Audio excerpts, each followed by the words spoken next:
Welcome to the PA Books podcast. PA Books is a production of PCN, the Pennsylvania Cable Network. This program features interviews with authors of books on Pennsylvania people, history, sports, business, nature, and politics. We hope you enjoy this podcast.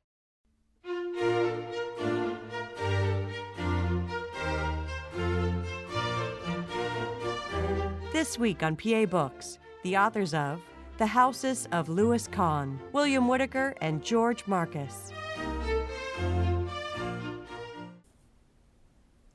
Our guests are George Marcus and William Whitaker, and they are the authors of this book, The Houses of Louis Kahn. George Marcus, if someone knows nothing about Louis Kahn, what should they know? They should know that he was a Philadelphian architect, perhaps the most influential architect of the second half of the 20th century. He built buildings all over the world, not very much in Philadelphia, except for his houses. What made him influential? Well, he was a wonderfully gifted artist and addressed the question of architecture in a sense from a beautifully artistic point of view. He found a new way of thinking about architecture in the middle part of the century that really shifted how we think about architecture, how we think about cities, how we think about art, houses, and it became one of the great legacies of the second half of the 20th century. Is there something distinctive about his style? I mean, if you're riding along the road and you see a building, can you clearly say, oh, that's obviously a Louis Kahn? Well, it wouldn't be stylistic, right? You wouldn't say that he did in the colonial revival style. His buildings are very, very monumental. They tend to be built out of materials that we would not think of initially as being, beautiful, like concrete. But it's the way in which he handles that concrete, and he's able to work, in a sense, a little bit of magic to make it seem like it's marble. Now, it's a way of building that he's looking at that in that perspective. But it's that's one thing that you'll see. But they're beautifully human. Right? So it's more through the experience of, I would say, the appreciation comes from being in them. And if you're driving by, it's maybe not something that you'll necessarily notice, the real beauty of it. It comes in the quality of the natural light on the inside and the connection to nature that comes out of them. And these very human touches. So, I would take exception to the kind of driving sort of metaphor, and that it's something that comes upon you with experience. You say in the beginning of the book that Kahn's houses can be brilliant, but they are not demonstrative. What does that mean? It means that, just like Bill was saying, you really have to spend some time in them to sort of experience them, be inside, see how the light comes in, see how you look out through the windows to nature outside and the way that he connected outside and inside. They just don't hit you in the head and say this is they're not manifestos. How did he come to be in Philadelphia? How I came to be? How he came to be in Philadelphia. He grew up in Philadelphia, although he was born in Estonia, and he immigrated here when he was about 5. He was very poor. They lived in the Northern Liberties, and in fact, he had 11 addresses between the age of 5 and when he entered high school. So he went to Central High School. So, but he was talented as an artist. He was talented as a musician, and eventually he decided to become an architect. How did he go from that impoverished background to being a world-class architect? I mean, how did he get noticed? Philadelphia, the public school system was very progressive in the early part of the century. And there was an industrial arts school that was part of that program, and it was this educator, J. Liberty Tadd, wonderful name, right, who was in charge of that. And it was a way to bring public school children who were gifted in the arts and who were directed towards the arts into an afternoon program. I don't think it was every day of the week, but it was several times a week. So you'd go from your middle school or your elementary school, and for the better part of 6 or 7 years leading up to high school, you were in these programs. And it was in that context that Kahn, began drawing. And it was through, he was from Estonia. He didn't speak English very well. He was an immigrant. He was poor. He was in the public school. And so it was difficult for him, to socialize. And, he's well known for having facial scars from having suffered burns when he was a very young boy. And there's a story to that, but, and so it was through drawing that he really was able to connect with people. I mean, he tells us this. And so he spent a lot of time learning how to draw, and, often drew for some of his classmates. But it was really that then led into high school, and in the last year of his studies, he was planning on going to art school, that he took a course on architecture, and that really changed his mind, so he enrolled in Penn and became an architect. And he later taught at Penn. Yeah. Many years later, in 1955, 56, he was brought back to Penn. And by then, he was not a world-famous architect, but he was becoming well-known. He'd done a very fine building at the Yale University, the Yale University Art Gallery. Where he taught. Yeah, where he had been teaching from 47. But he was brought to Penn to teach a master's studio. And he would do that between 56 and 1974, the time he died.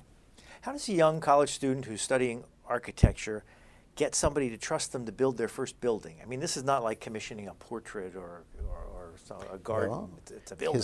The first building he built independently was a house. It was a house in Jenkintown for friends of his. Someone who he went to school with and probably knew from early in his life. And the relationship there made them trust him, and he built his first house for them. Is that house in this book? Yes, it's called the Ozer House, and it's a house that is made of wood and stone, and it's the first indication of him turning his back on those white buildings that were so known in the 1930s as the international style, and creating an architecture of homes, at least, that related very much to the context of the Philadelphia landscape, the Pennsylvania landscape, and so that's how he began. How old was he when he built his first house? He was about 39. Oh, so he wasn't a kid. Well, I mean, he was working through the Depression, and so there were not a lot of opportunities for a young architect trying to make their mark. And it was really he got licensed in 1936, so he wouldn't have been able to do independent works before then.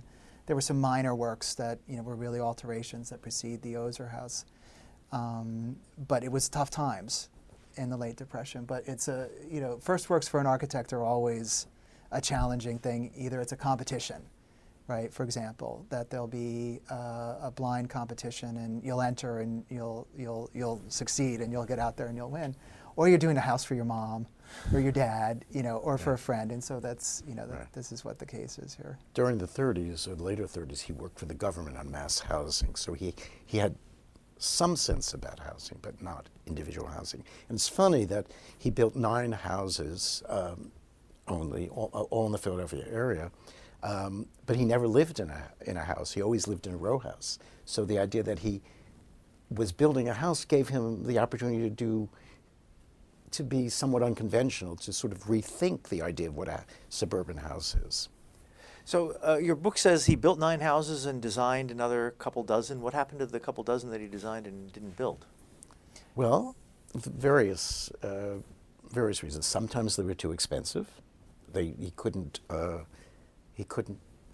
come down on the price enough to satisfy the clients. One would have been built, but in 1942, the wartime restrictions wouldn't allow it. At one point, you couldn't. That would have been his second house, right next to the Ozer House.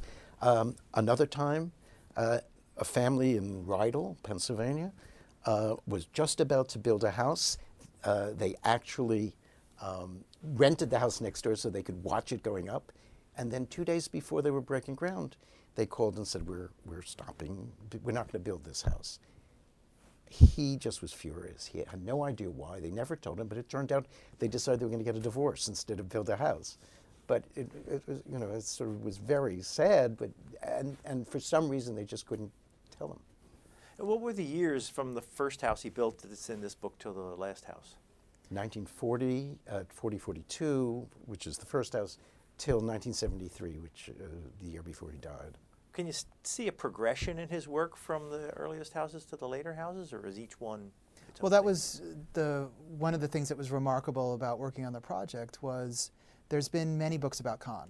There's been studies about Kahn. There's been articles. There's been major exhibitions. There's one traveling right now in Oslo on his work. But they generally have fixated on, what I can call his monumental work. So his art museums. He did the national capital of Bangladesh, which is a remarkable work, which is breathtaking in scope.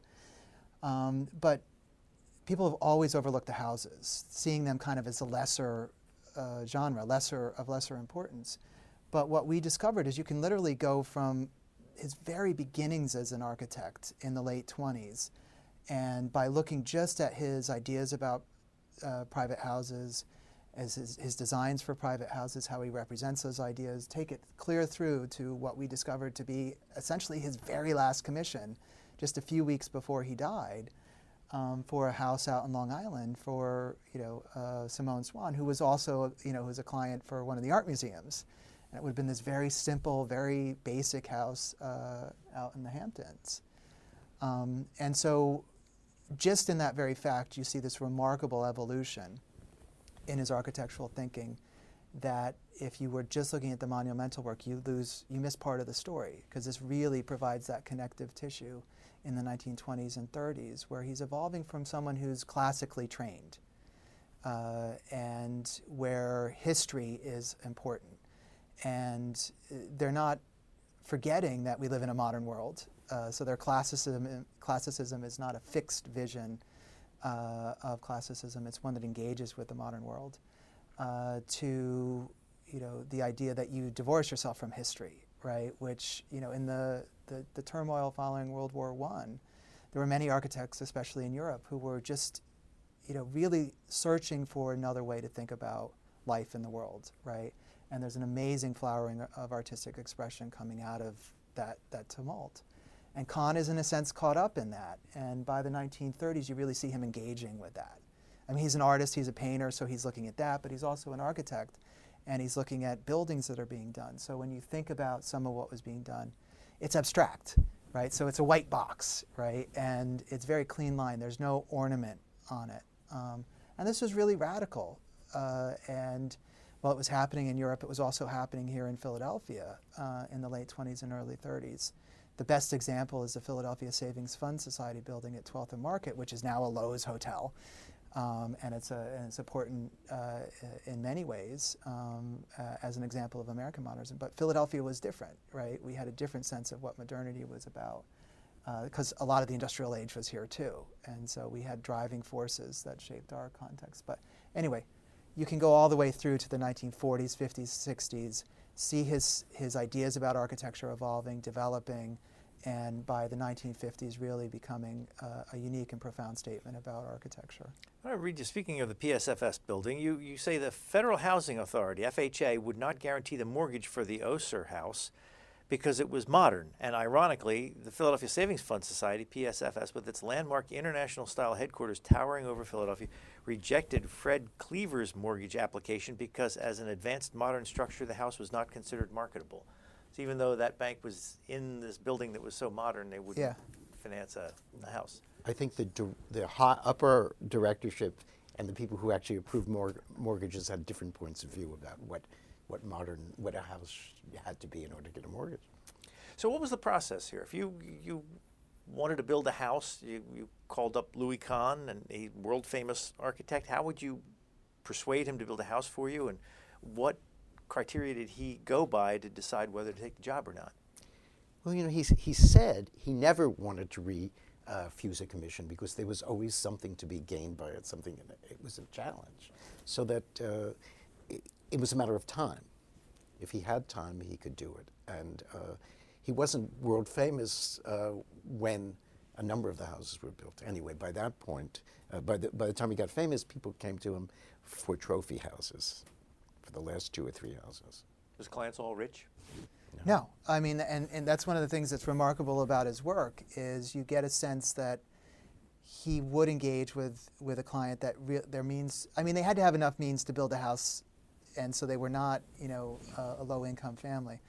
But there were houses of very modest means, and they're not particularly big. There are some that are 5,000, 6,000 square feet, but that's about as big as it gets. But there are several that are 1,800 square feet, are built of very modest materials, which was part of his approach to architecture, was that a great architect could be judged by making the most out of the least, in a sense. It's a way of understanding an economy of means, and that there can be great art within that. But choosing clients and having clients choose you is a very interesting thing. And early on in his career, he's hunting like any other architect, pumping his friends for, hey, someone who needs, a house. And so he had some buddies that were at NWAir, the great advertising agency in Philadelphia, and got 3 of them to commission structures, none of which were built, by the way. But it's a thing that evolves over time. Yeah. Did he see himself as the providing the service, and the customer was always right, and was he deferential to the customer, or did he think, I'm Louis Kahn, I'll build a house and you'll like it? Neither, in the sense that his approach, there are definitely architects, and one of his clients, the Fishers, noted that one of the firms that they interviewed before they found Kahn, and by the way, they used the phone book to find Kahn, but one of the firms was very fixed in their idea of what a house should be, and that put them off. And Kahn, when they came to speak to him, was very flexible and open to a discussion of what it is a house could be. And in fact, that was Kahn's very approach, was you were thinking about creating some expression of a way of life, right? That a house offers you that, and each interaction with a client, each interaction with a site, a builder, and so on, was an opportunity to reflect on that, right, in a new way. So that in each way, each is different. But there was no fixed idea that Kahn brought to it, and I think this, for many of his clients, this was a very engaging quality that he had, because he was very open to them and very open to their ideas and into embracing their ideas. But there were things that he was flexible about, and there were things he was not flexible about. And I think that's present in all great architects, is that there's things that if you want a historic molding, you may not get it out of Lou Kahn, but he will help you understand its qualities and see. You can find an idea of that in his architecture, but it's his lines, it's his forms, it's not replicating the past. If you look at his houses, his 9 houses, each one is different, because they very much responded to the needs of the clients and also to the setting in which they were placed. So that unlike many modern architects, Mies van der Rohe, for example, so every house is sort of a white box with metal and glass windows. Each one is very different. Did he see himself as a rival of other architects at the time that were building houses? I mean, the one you always think of is Falling Water. Did he kind of see a competition there? Well, I mean, I think he was. You will not see him criticizing other architects. In all the lectures and all the interviews that we have, he won't compete with other architects.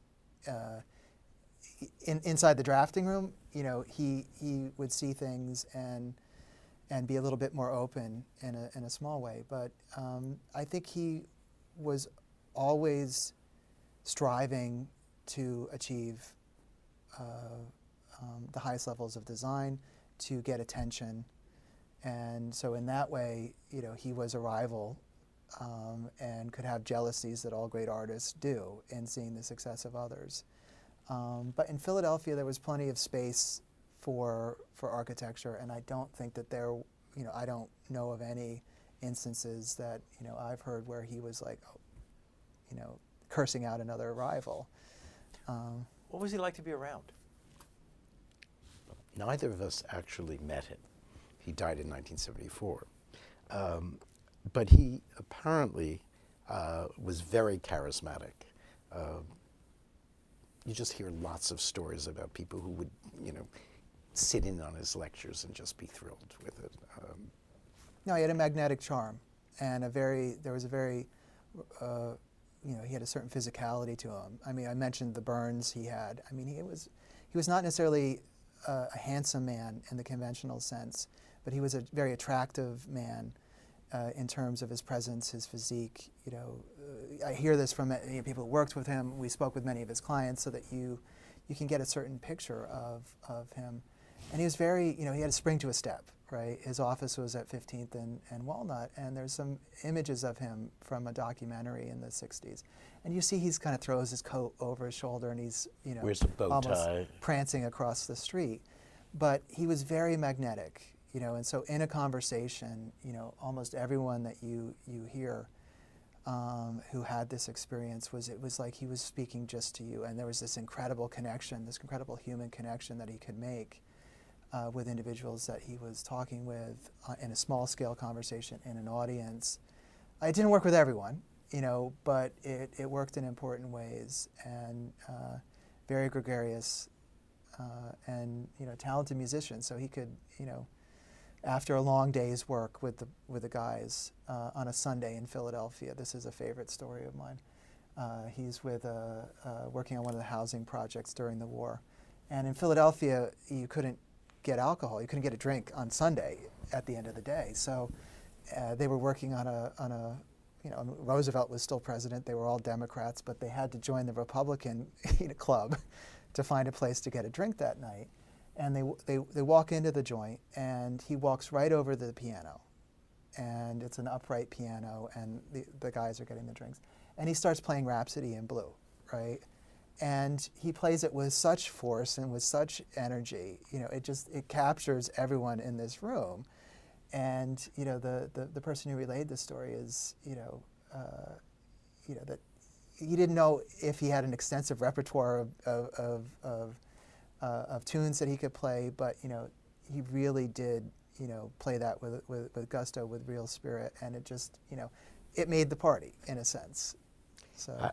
I think that you can get more of a feeling for him if you were to watch the documentary that his son Nathaniel made called My Architect. And this explores the architect from the family point of view. And without dwelling on the prurient too much, is it fair to say he had 3 different families at the same time? Yes. He had relations with 2 of his assistants, and a child was born from each of those. So. Yeah, so 3 kids in total. So there were at some point there were 3 families, but they were not necessarily romantic overlaps in all of them. So. And you say in your book that some of his houses reflected kind of a hominess, or he was aiming for a hominess that he didn't necessarily have in his life. That's our interpretation, but he also says, relatively early in his life, he tells his daughter, Sue Ann, that his idea of a house, or his vision of a house, is someone standing outside of a house, looking through a many-mullioned window into a kitchen where there's a woman cooking and a happy family and the light glowing. And as I said before, he never had a home of his own. Even when he was married for 36 years, he lived in an apartment in his wife's family's house in West Philadelphia. So I think underneath it all, he was searching for home. And in the very last house that he built, the one that's on the cover of the book, what you see when you enter the house is the family dining room and the kitchen, set apart from the rest of the building in a sort of separate pavilion. And there's no other house I know that is built that way, that what you see before you go through the front door is the home setting, the kitchen and the dining room. Well, getting back to the process of how a house would unfold. So somebody would get in touch with him and say, okay, we want to build a house, and what happens then? Well, a conversation.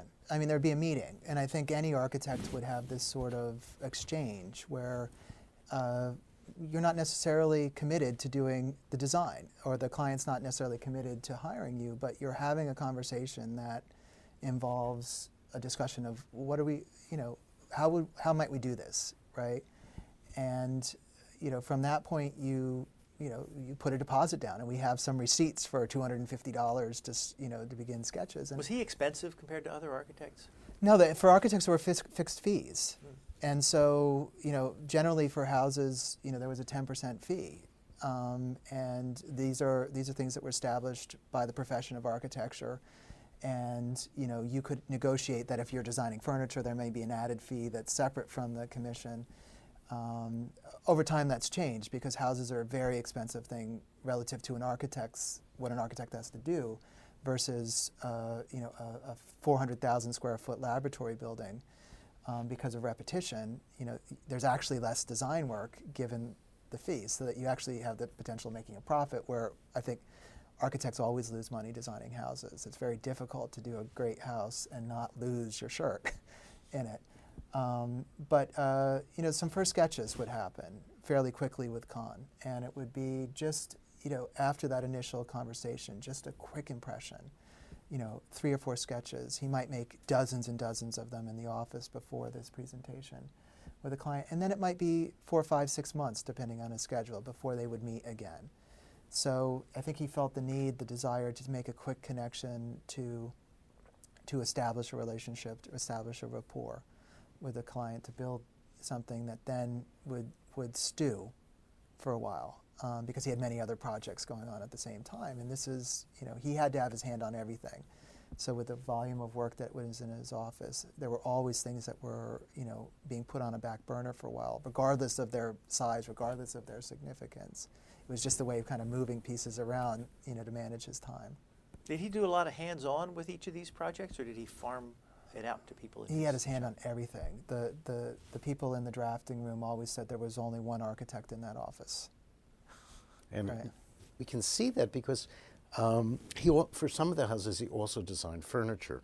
And when we look back at the designs of furniture, we realized that they're all dated on a Sunday. He lived in Philadelphia. He would come over to the office when nobody else was around, and he would do this value-added part of the house. So he would design a table or some of the built-in furniture when he could steal the time. What was his business? What was the company, and who did how big was it? Well, architects have an office, and it's generally their name, right? So he was in partnership with a few architects in the 1940s, but in 1947 it became Louis Kahn Architect, and but that's the familiar form, right? And from there to 1974, it was his office. When he started that office, it was over on 17th on Spruce Street. And he was 3. And by the 1950s, it maybe had grown to 6 or 7 or 8. And sometimes people are there, for a decade or more. Other times it was someone who was just there, for a year, for a few months. By the 1960s and 70s, when his office is getting quite busy, it's still only about 20 people.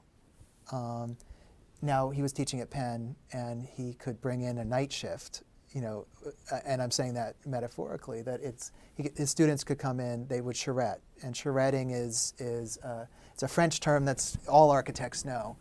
And it really means you're burning the midnight oil, right? And you're in a short period of time leading up to a major presentation. And so you're putting all your effort in preparing that presentation.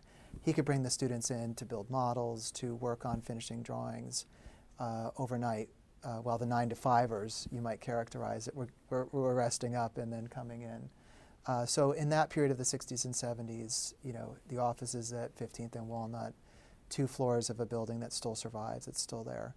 But never more than 20. And right? This is not a lot for a man who created the capital of Bangladesh, huge buildings, and at the same time was working on the Mellon Center for British Art in Yale and other buildings. Are there any major projects in the Pennsylvania area that you can go see? Well,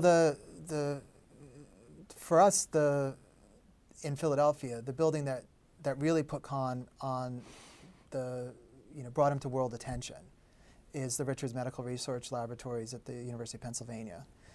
This is a building that was commissioned in 1957 and completed in 1961. And within a few months of its completion, it was the subject of a one-building exhibit at the Museum of Modern Art in New York. And that's a rare occurrence. That doesn't happen every day, and there was only one instance before that, and it was another great Pennsylvania building, which was Falling Water in 1938. And the building got written up in newspapers and magazines around the world. And so in terms of early and important influence of Kahn internationally, that's a great example. Is it the most successful building he ever did? No. It's a building that's been challenging, but it's one that still draws people from around the world to come see it 50 years after it was completed. But throughout Pennsylvania, there's a number of remarkable works. The houses, that we've discussed in our book, 7 of them, 8 of them are in the Philadelphia region, are in the 5 counties around Philadelphia. Throughout Pennsylvania, there's a factory out in Harrisburg, sadly very much altered beyond recognition is what we've said. Newspaper plant out in Greensboro, the Tribune Review. Still a building that's in pretty good shape, not unscathed by later additions. And some of the housing projects from World War II, Pennypack Woods in northeast Philadelphia, is still in remarkable condition. But the others out in Coatesville, for example, in Middletown, there's fragments of them that survive. But really his best-known works are outside of Pennsylvania, in Texas, in Connecticut, in Bangladesh, in India. What kind of shape are his houses in? By and large, they're in very good condition. They were well built to begin with, and in some cases the original owners were still in them 50 years after they were built. And so, the Fisher House, the Corman House, the Esherick House, works of the 1960s and 70s, relatively, new, they're approaching 50, have been very well taken care of. Works from the late 40s, early 50s. So houses in Norristown area in Wynwood. A little bit older, but still in very good condition. But that isn't to say that there aren't issues, related to their preservation moving forward. And all architecture is fragile and subject to change.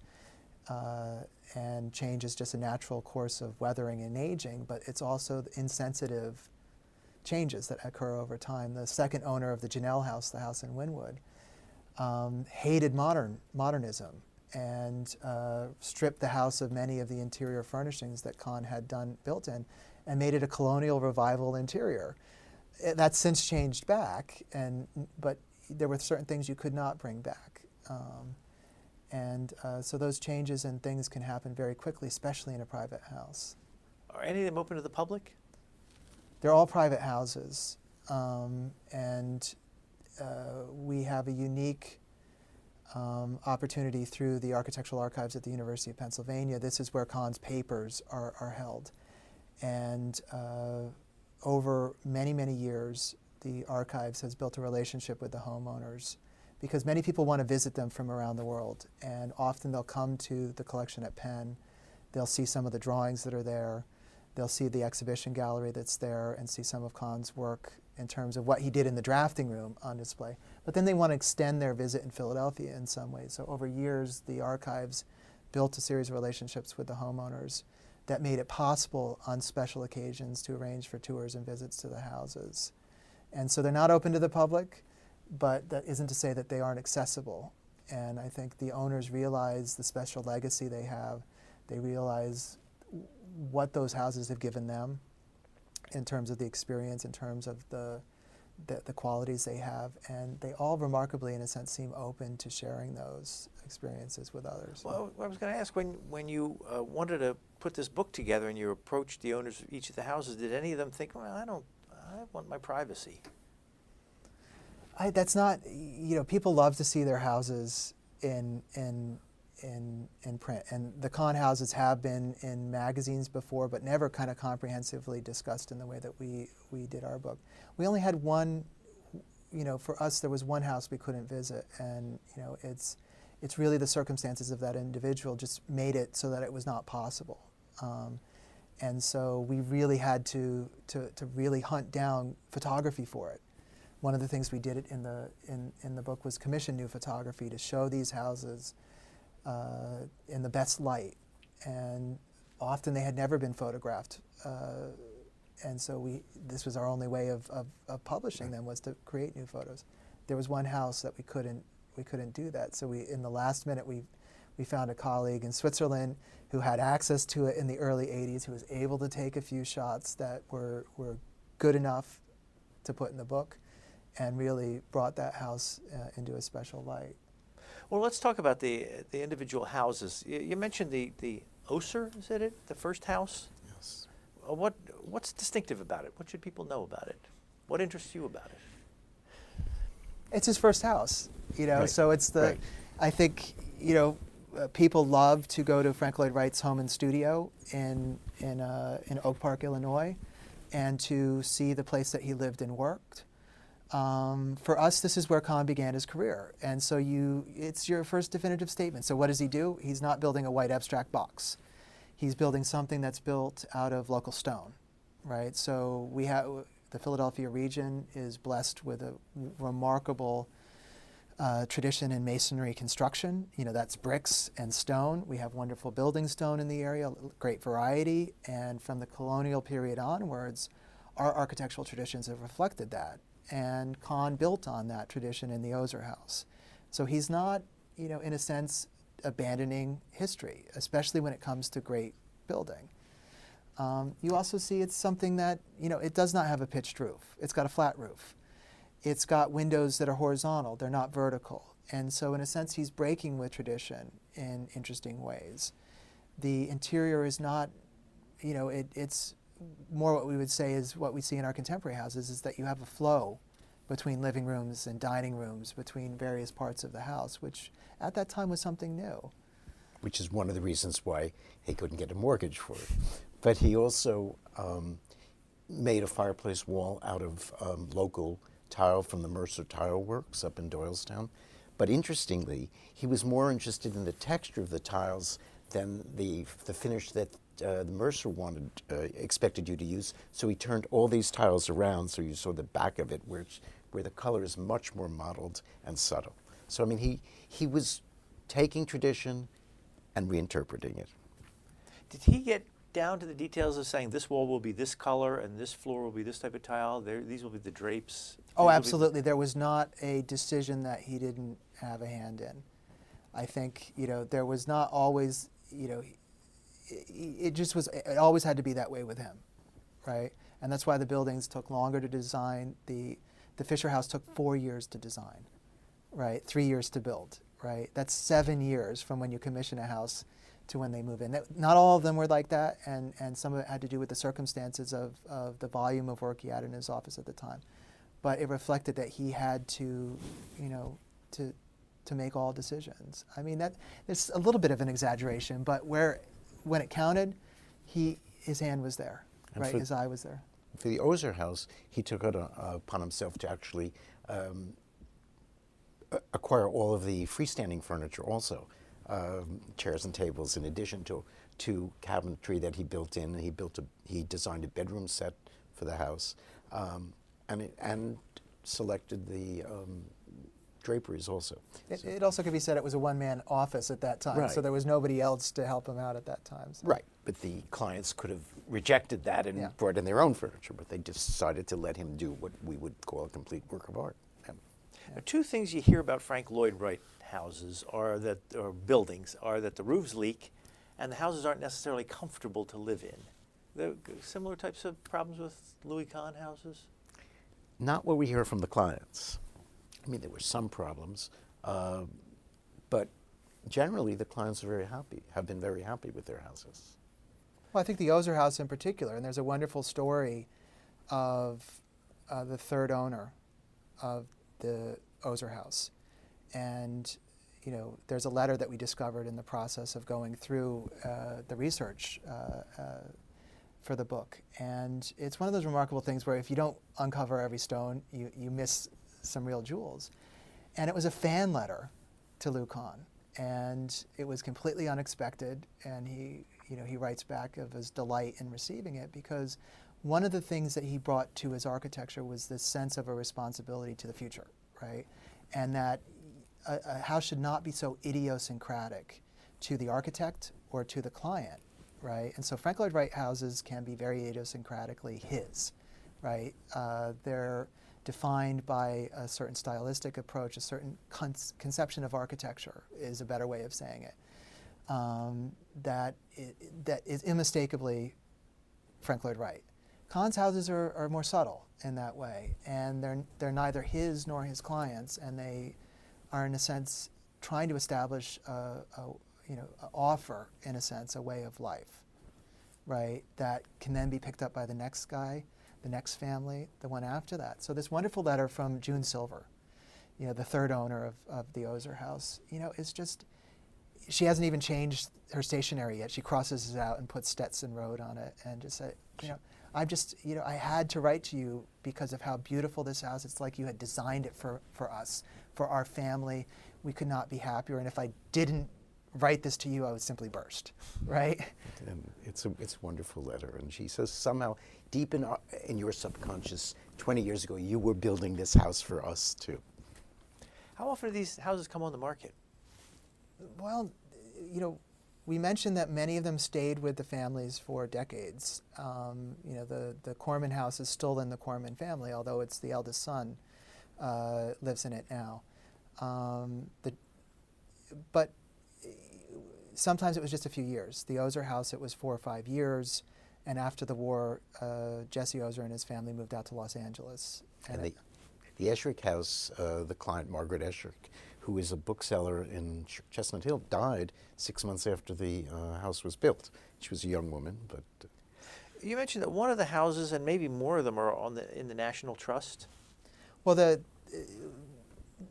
the Fisher House is in some ways Kahn's best-known house. And it's in Hatboro. It's a house that was finished in 1967. And beautiful, simple house, 2 cubes, built of cypress, wonderful natural wood, a cabinet. I mean, has the quality of a cabinet, so it's a remarkable thing. The Fishers were especially sensitive to thinking about the long-term preservation of the house. And so they made a gift of the house to the National Trust for Historic Preservation, not in a sense to open it up as a museum, but in order to place a series of easements on the house. And I think for many people, they're familiar with easements in terms of open space preservation. So farmland, for example, out in Chester County, and ensuring that a natural landscape be preserved is perhaps how we're most familiar. But in terms of architecture, you can put the same restrictions on, you can't change the facade of the house. You can't paint the interior, right? The Fisher house has a very special plaster work on the inside of the house that is intrinsically significant in terms of the effect that the architect is trying to achieve. So one of the easements is you can't paint the inside. You also have, other things that really make it very restrictive. And to the family that bought it, to the couple that bought it, that didn't matter. They paid above the price that it was thought that the house would sell for. And they're marvelous, in terms of their understanding of it and in, their hopes and how they're going to continue to take care of it. These are people who really wanted to live in a Louis Kahn house, and so they got it. Yeah. Well, in the time we have left, let's just go through the houses that you have in here and get you to talk about each one of them and some of your thoughts and what makes them special. Are they in order that they were built in the book? Yeah. Yes. In chronological order. The Roach House, White Marsh Township. Yeah, so this was an interesting house. I mean, it was one that, in a sense, in every other book done on Kahn, it really fell through the cracks. And the fun thing about that is there was this gap in the dating. And it was supposedly commissioned in 45 and finished in 49.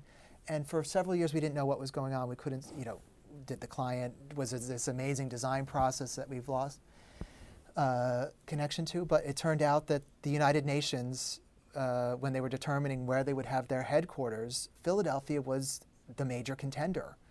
And it was the most likely place that it was going to wind up before an 11th hour bid by New York, with the Rockefellers offering this magnificent site on the East River. where it was snatched away from Philadelphia. But the principal meeting spaces for the UN would have been in the Fairmount Park in Winfield area, so where the Mann Music Center is. And the secretariat, so the office space, would have been up in Mequon, so in that area of northwest Philadelphia. And so that was the site of the Roche House. And so Kahn was very much involved with promoting that and being a part of putting the proposal together to bring the United Nations here. So he knew it, and so he told his client, let's just hold off for a while. And of course, in the end, it didn't happen, and so they went ahead and did the design for the house. Are all of his houses individual, or can you go through them and recognize little tricks that he puts into each of his houses? Do the bathrooms all look the same, or the kitchen walls, or anything like that? He wasn't so excited about the kitchens and the bathrooms. So in a way, there's a certain conventionality about They're well those designed, spaces. but you Right. wouldn't say that that's where he's making a distinctive mark. They're all well built, and so you know, in the houses you really see a concentration on fine workmanship. There's an expression of how a thing is put together, right? So you see a certain consistency, but each is different. I mean, the materials in one is different from another, is different from another. But if one would say that if there is a quality, especially in the later houses, it's that sensitivity to natural light and to the effect, to the mood that it can establish inside the house, and where you place windows, how you shape the light and the experience. That really is what makes a Kahn house. Do any of them look dated at all now? I don't think so. I think they have a timeless quality. I mean, there's certain houses of the late 40s that look like the houses of the late 40s. And so, you know, if you look at the Weiss house, you see that there's a certain resonance with what the architect Marcel Breuer was doing at the time. And they are very elegant and very classic, you know, in design, so that they still seem remarkably fresh. But you know that that's a 1947, 48, 49 house. But when you get to the Escherick house, when you get to the Fisher house, these are ones that, you know, I think have a certain quality that makes them timeless. And the Shapiro house, which is a very unusual house where he put kind of two pavilions together. And they're certainly not a dated house. Yeah. Oh, did he do anything particular about windows? Like, can you look at them and say, oh, that's a Louis Kahn approach to glass or windows? Well, the window in the Escherick house is a sort of a T-shaped window. And that also appears in his factory, or in the Tribune building in Greensboro. Right. Well, windows are a way to look out into the world, and there's a conventional sense of a window, you know, a double hung window, and you know, you have a way of bringing light into a space and looking out into the world. But that can also become something much more sophisticated, right? And so the placement of windows are about where light will be in the inside of a house over the course of a day, right? And so you could structure the experience of a house around that very fact, and that through the course of the day, through the course of the year, that quality of light changes all the time, right? And it's a remarkable sensitivity to light. And the windows are very much a part of it. But he does these windows that have a certain depth to them. They're not just the thickness of the wall. In fact, they could be sometimes 2 feet thick. And so he's giving a place for light to kind of gather, right? So he's making room for light, one could say. And in that space, you know, you can have a bookshelf, but you can also have a shutter that opens out and allows one to change the quality of the facade, you know, to change the quality of light. You know, you're essentially allowing for ventilation in the house, but each window is very different in that way. Are these houses on big lots? I mean, they're sitting by themselves, or are any of them crowded in with other houses around them? Most of them are on relatively small lots. The Corman House is out in White Marsh Township, and it has a lot of land around it. But generally, they were houses that were filling in spaces in the suburbs, Chestnut Hill or in Winfield. Yeah. Do you have a favorite? It's hard to say. I mean, each house is different, but I kind of like the Shapiro house. It seems, perhaps for me, the most livable house, because it's... what should people know about it? I mean, when you look at it, it just sort of looks like the white box that you were talking about earlier. It's not a box. It's a kind of a long white facade. But if you go around the house, which is on a slope, you'll find that the whole back of it is made of wood and windows looking out onto the Schuylkill way below. So it's it's a marvelous house. Are a lot of them one story, or are there 2-story or 3-story houses he did? I think there's none that are three stories. I mean, the Ozer house maybe basement and up, but it's really a factor of the site and of what the clients were after. The Roche house is a single-story house, Corman 2-story. Some are split level. The Janelle house has 3 levels, but it's really it's because of the topography of the site, the slope of the site, that we see that. So it was, they could be responsive in that way. Are there ever any of these houses that have an open house, like once a year, where you can come and tour the house, or people do people who live in it? Well, the like Chestnut Hill house? Historical Society did a modern houses tour this past summer, and the Escherick House was part of that tour. And occasionally the houses are open up in that way. But I've over many years have been able to bring tours through the houses, and it is a pretty remarkable thing to see how people respond to the houses. It's a secret, of the research for our book, is that it involves, the experience that I've had and that George too has had in a more limited way, of interacting with people in these houses and seeing their impressions and getting the sense of their experience and the questions they ask, and just the joy that they have in experiencing these places, and how they're trying to engage with them, right? And it's a wonderful thing. But it's also interesting to see how the visitor responds to the houses. I've taken my students to some of the houses, and Bill has given a number of tours, and it's just an immediate reaction of excitement when they walk into some of these houses. Where do you teach? University of Pennsylvania, in the art history department. What kinds of courses do you teach? I teach the history of modern design, and that's where I'm coming from, sort of more of an interior interest. And Bill, what's your day job? Oh, I'm the curator of the architectural archives at the University of Pennsylvania. So the collection we're best known for is the Louis Kahn collection. I've been there for 20 years, and I've had the great privilege of being a part of that. And that's the other secret to our book is in a sense, having that depth of experience with the collection and being able to shape an approach to the questions that we were exploring in the book, with that depth of knowledge and with the experience of the houses themselves, and with the relationships we built with the clients, with those who worked for Lou. It's very unusual to have that kind of depth of research in a book on architecture. It just doesn't. Usually, you're not fortunate enough to have that, that experience. How is an archive like that useful, as opposed to just papers that sit in vaults forever? Well, I mean, in a sense, these are papers that sit in vaults, but it's all institutions have a different character of how they project that out into the world. And in a repository that's collecting architectural records, so this is how architects develop their ideas, and that's their art, right? Do they really build buildings? No, there's contractors, there's tradesmen, there's artisans that build those things.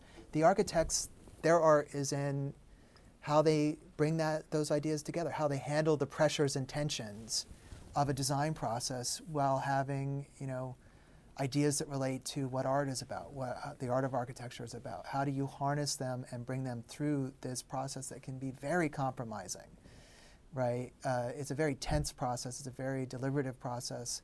It makes architecture one of the great arts because it is a servant to society. It is a servant to a client. It is something that requires collaboration with others, and it's a remarkable thing. That's what you find in an archive. It's never complete. It'll never tell you every nook and cranny of the story, but a lot of it is there, and we found a lot of it and made great use of it. And then where we needed to talk to clients, we found them, right? And it's a great resource. Did he do models for these houses? Often, yes, but not always. Each architect is different. Kahn used models quite often, and these were not necessarily presentation models that were intended for the clients. They could be made of shirt cardboard is what they, if you buy a shirt, there's this cheap cardboard that comes with it. Well, Philadelphia was a textile city, so they had this cheap cardboard in abundance. Kahn found it and started making models out of it. These were not to be shown to the client, but were a way for him to study the quality of light, the sense of space. Other architects would do it differently, but mostly he drew on yellow tracing paper. This is a way that you're layering your ideas. So a draftsman, a colleague in the office may have done a drawing using rulers, drawing T-squares and triangles, which is a dimension drawing. Kahn might come in and do a sketch over top in charcoal. Do you have his models in your Yeah, so archive? the collection at Penn is a remarkable collection. It's 36,000 drawings. And these are documenting about 220 projects that he designed during his career. There's 150 boxes of files. And so these are correspondence, notes, specifications, product catalogs, all sorts of things associated with an architectural practice. Thousands and thousands of photographs. And these are photographs of models of the buildings under construction and so on. And these are all materials that were saved. They were going to get dispersed. And when Kahn died, he was $463,000 in debt. This was money mostly owed to his engineers, to his collaborators in the process of doing these remarkable designs. And it was through a grassroots effort begun here in Philadelphia, but throughout the Commonwealth of Pennsylvania, that saw this extraordinary occurrence of the Commonwealth of Pennsylvania buying the collection, and since 1978, it's been entrusted to the University of Pennsylvania. Can the public go look at them? Yeah, and so this is a collection that's open to the public. If one wants to do research, you got to make an appointment. We get more than 400 people a year coming in to use the collection. Doesn't sound like a lot, but that's actually quite a bit. And because it's saying that there are people from around the world who are coming to use the collection.